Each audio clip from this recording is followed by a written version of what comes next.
রায়গঞ্জ বিশ্ববিদ্যালয় controller and auditor general সিএজির রিপোর্টে উত্থাপিত আর্থিক ও প্রশাসনিক অনিয়মের অভিযোগকে কেন্দ্র করে নতুন করে বিতর্কের সৃষ্টি হয়েছে। বিশ্ববিদ্যালয় অর্থনীতি বিভাগের অধ্যাপক এবং শিক্ষক পরিষদের সভাপতি ডক্টর দেবাশিস বিশ্বাস পশ্চিমবঙ্গের মুখ্যমন্ত্রী শুভেন্দু অধিকারীর উদ্দেশ্যে একটি লিখিত আবেদনপত্র জমা দিয়ে ঘটনার নিরপেক্ষ তদন্তের দাবি জানিয়েছেন।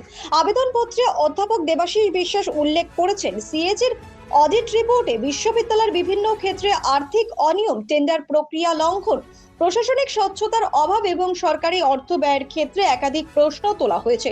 তার দাবি, বিষয়টি একটি সরকারি উচ্চ শিক্ষা প্রতিষ্ঠানের ভাবমূর্তির সঙ্গে জড়িত হওয়ায় অভিযোগগুলি অত্যন্ত গুরুত্বের সঙ্গে দেখা উচিত। তিনি মুখ্যমন্ত্রীর কাছে তিনটি প্রধান দাবি জানিয়েছেন। সিএজি রিপোর্টে উল্লিখিত অভিযোগগুলির বিষয়ে একটি স্বাধীন ও নিরপেক্ষ তদন্ত কমিটি গঠন, বিশ্ববিদ্যালয় কর্তৃপক্ষকে সিএজির সমস্ত প্রশ্নের দ্রুত ও স্বচ্ছ জবাব দেওয়ার নির্দেশ এবং অভিযোগ প্রমাণিত হলে দায়ীদের বিরুদ্ধে আইনানুগ ব্যবস্থা গ্রহণ। বুধবার উত্তর দিনাজপুর প্রেস ক্লাবে এক সাংবাদিক বৈঠক করে তিনি যা জানালেন। যে বিষয় সেটা আমি সম্মানীয় মুখ্যমন্ত্রী শুভেন্দু অধিকারীকে একটা মেইল পাঠিয়েছি। সেই মেলের বিষয় হচ্ছে রায়গঞ্জ বিশ্ববিদ্যালয়ের প্রতিষ্ঠা লগ্ন থেকে আর্থিক ও প্রশাসনিক অনিয়মের বিস্তারিত অনুসন্ধান এবং জবাব না দেওয়ার প্রসঙ্গে স্বাধীন তদন্তের অনুরোধ ট্যাগ রিপোর্টে।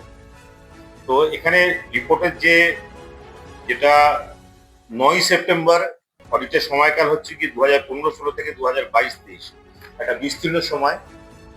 23 সালে যে রিপোর্ট বেরিয়েছে, যেটা নিয়ে আপনারা সংবাদ মাধ্যমকে ধন্যবাদ দিতে হয়, আপনারা বিশেষ সূত্র খবর বের করে এই অনিয়মগুলো তুলে ধরেছিলেন এবং আপনারা খেয়াল করে দেখবেন যে প্রত্যেকবারই একটা কথাই বলা হয়েছে যে ইসি না হলে পরে এটা দেওয়া যাবে। তো 23 সালে এখানে আমি কয়েকটি উল্লেখ করছি যেটা আমি সম্মানীয় মুখ্যমন্ত্রীর কাছে জানতে চেয়েছি। 23 সালে রিপোর্টে উল্লেখিত কয়েকটি উল্লেখযোগ্য অনিয়ম, যেমন আনন্দবাজার পত্রিকা 16 নভেম্বর 2024, টিভি 9 বাংলা 18 নভেম্বর 2024 প্রকাশিত হয়েছে। ভাইস চ্যান্সেলর বাংলো নির্মাণের তৃতীয় পক্ষকে অবৈধভাবে 55 লক্ষ টাকা অগ্রিম প্রদান করা হয়েছে এবং নির্মাণ সংস্থাকে 25.81 লক্ষ টাকা প্রদান করা হয়েছে, যেটা ক্যাগনিক পরিষ্কারভাবে বিরুদ্ধে আপত্তি জানিয়েছে। 3টে গাড়ি আছে, গাড়িগুলো প্রায় এখন চলে না, কারণ গাড়িগুলো কেনাই হয়েছিল হচ্ছে গিয়ে বেআইনি ভাবে এবং পুরনো গাড়ি কেনা হয়েছিল। 43.29 লক্ষ 43,29,000 টাকা এটা ই টেন্ডার এবং জেম পোর্টাল অনুসরণ না করে কেনা হয়েছে। সেই গাড়ি এখনো আমাদের আধিকারিকরা চলে ঘুরে বেড়াচ্ছেন। তথ্য প্রযুক্তি সরঞ্জামে 1 কোটিরও বেশি, 1 কোটি সংখ্যাটা ভেবে দেখুন, 23 সালের 1 কোটি, আজকে 26 সালে সেটার পরিমাণ নিশ্চয়ই অনেক বেশি হবে। এটা ব্যয় করা হয়েছিল সঠিক দরপত্র প্রক্রিয়া ছাড়া। সরাসরি চুক্তিতে 2.5 কোটি টাকা মূল্যের কাজ প্রদান করা হয়েছে, সরাসরি একটা কন্ট্রাক্ট করা হয়েছে কোন রকম টেন্ডার বা জেম ছাড়া, যার ফলে রাজ্যের কর হারিয়ে গেছে 7 লক্ষেরও বেশি। এটা আমার অবজারভেশন নয়, এটা আপনাদের বক্তব্য অনুযায়ী, সংবাদ মাধ্যম অনুযায়ী ট্যাগ এটা নিয়ে প্রশ্ন তুলেছে। চেয়ার টেবিল ক্রয়ে 97 লক্ষ টাকা ব্যয় করা হয়েছিল এবং শুধু পরিবহন বাবদ 5,48,000 টাকা খরচা করা হয়েছে। এটা স্বচ্ছতা নিয়েও। এবং ক্যাগ সেপ্টেম্বরে বললেন যে 4 মাসের মধ্যে আপনারা এই কোয়ারিজ, এটা কিন্তু ক্যাগ রিপোর্ট নয়, অনেক কাগজে ক্যাগ রিপোর্ট বলে এটাকে উল্লেখ করা হয়েছে, এটা ক্যাগের কোয়ারিজ। তারা জানতে চেয়েছিলেন যে এই অ্যানোমালিস গুলো কেন। কিন্তু আজকে হিসেব করে দেখুন, 2023 থেকে আজকে 2026, প্রায় 4 বছর অতিক্রান্ত হতে চললো। এর মধ্যে অনেক উপাচার্য এসেছেন গেছেন, আবার নতুন উপাচার্য এসেছেন, কিন্তু রেজিস্টার একই আছে এবং প্রশ্ন করলে আপনি একই জবাব পাবেন। এখানে প্রসঙ্গত উল্লেখ্য যে আমাদের এখানকার থেকে যিনি জনপ্রিয় মন্ত্রী আছেন, তিনিও ট্যাগ রিপোর্ট সংক্রান্ত কিছু কোয়ারিজ করেছিলেন, তাকেও তারা একই জবাব দিয়েছে।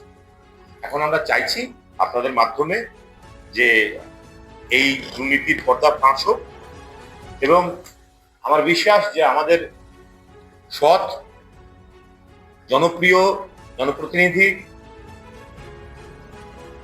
এবং পশ্চিমবঙ্গের শিক্ষা দপ্তরের প্রতিমন্ত্রী কৌশিক চৌধুরী, তিনিও এই ব্যাপারে উদ্যোগ নেবেন। তিনি বিশ্ববিদ্যালয়ের ব্যাপারে অনেক উদ্যোগ নিয়েছেন, বিশ্ববিদ্যালয়ে অনেক বকেয়া টাকা আনানোর জন্য তিনি উদ্যোগ নিয়েছেন এবং এই দুর্নীতি পর্দা ফাঁস করে সত্য উদ্ঘাটন করতে তিনি উদ্যোগ নেবেন বলে আমরা আশা রাখছি। নমস্কার। শুভজিৎ দাসের রিপোর্ট, নিউজ বৃত্তান্ত।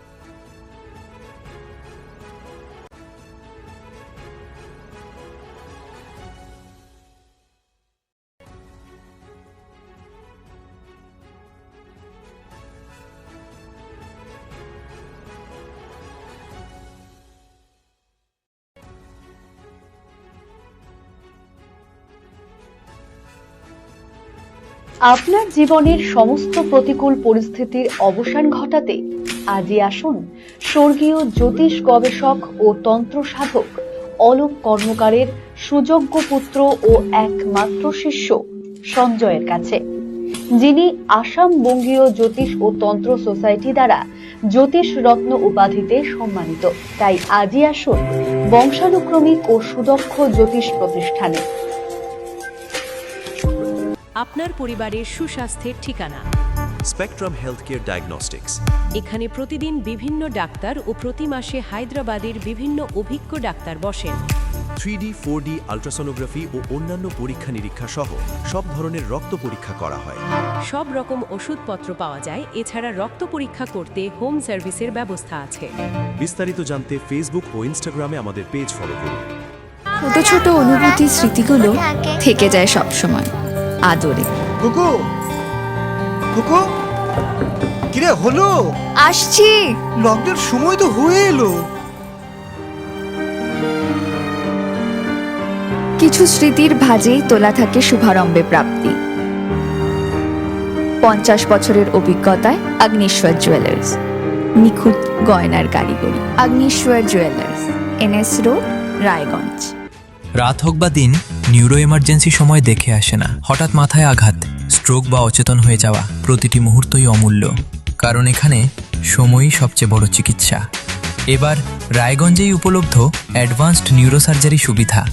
দক্ষ নিউরোসার্জন ও আধুনিক প্রযুক্তির সহায়তায় 24x7 জরুরি পরিষেবা। সঠিক সময়ে সঠিক চিকিৎসা ফিরিয়ে দিতে পারে স্বাভাবিক জীবন। Jibanrekha hospital, advanced neuro care. Wait.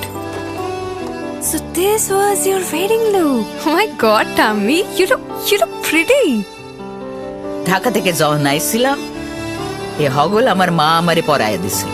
It's so authentic, Tammy. I will go for this look. But what about my goina?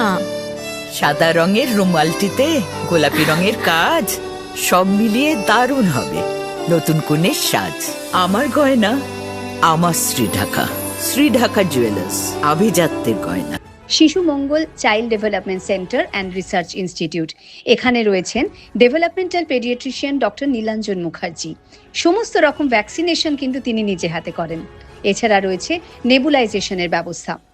সবচেয়ে বড় কথা, আপনার শিশু যদি জেদ করছে, রাগ করছে, মন খারাপ করছে, সাইকোলজিস্টের পরামর্শ চাইতে এলে আপনাকে আসতেই হবে শিশু মঙ্গলে।